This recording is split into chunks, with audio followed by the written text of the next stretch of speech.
Thank you, Mr. Speaker. I declare my interest as a practicing advocate and solicitor in the Supreme Court of Singapore.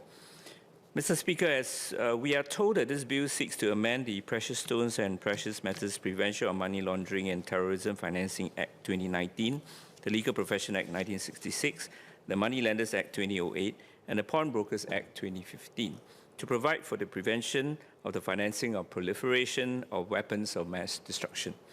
This arises from new requirements introduced by the Financial Action Task Force in October 2020 for member states and reporting entities to assess the risk of proliferation financing in relation to their business and to take measures to mitigate the assessed risk.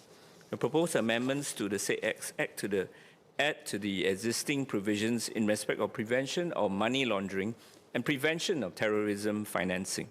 In August last year, SPF arrested 10 foreigners holding multiple citizenships for alleged money laundering offences involving cash, luxury properties, cars, gold bars, handbags, jewelry, branded watches, and cryptocurrency. More than 68 gold bars, 294 luxury bags, 164 branded watches, and 546 pieces of jewelry were told. The assets seized in what is Singapore's biggest money laundering case have risen to more than 3 billion by January.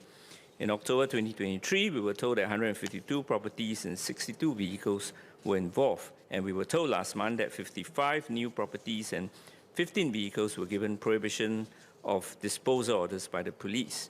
Minister Josephine Teo had said that the proceeds most likely came from criminal activities abroad, including illegal online gambling and unlicensed money lending.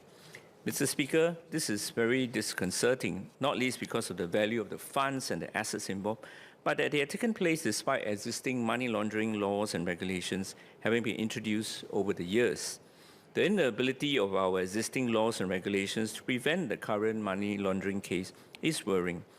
If banks, law firms, property companies, or other businesses or professionals who assisted in property purchase or transfer of funds could have failed to detect or prevent transfer or use of money laundering proceeds, it can also happen to moneylenders, dealers of precious stones and precious metals, not to mention our neighbourhood pawnbrokers.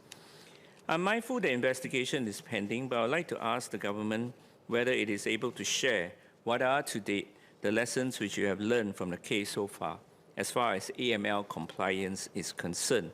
Has any lesson been applied to today's amendments? How have our existing laws and regulations failed to stop the accused persons from bringing into Singapore funds which have been the subject of money laundering and or from proceeds of organized crime activities, and to be allowed to invest such funds in different ways in Singapore, such as buying properties? Has the government started reviewing existing laws, and if not, whether and when it will do so? These are highly relevant to today's bill, as we are seeking to apply the current suite of laws and regulations against the financing or proliferation of weapons of mass destruction. And we need to be assured that the current laws or the proposed amendments can provide adequate gatekeeping to prevent entry to Singapore of funds for financing of proliferation of weapons of mass destruction.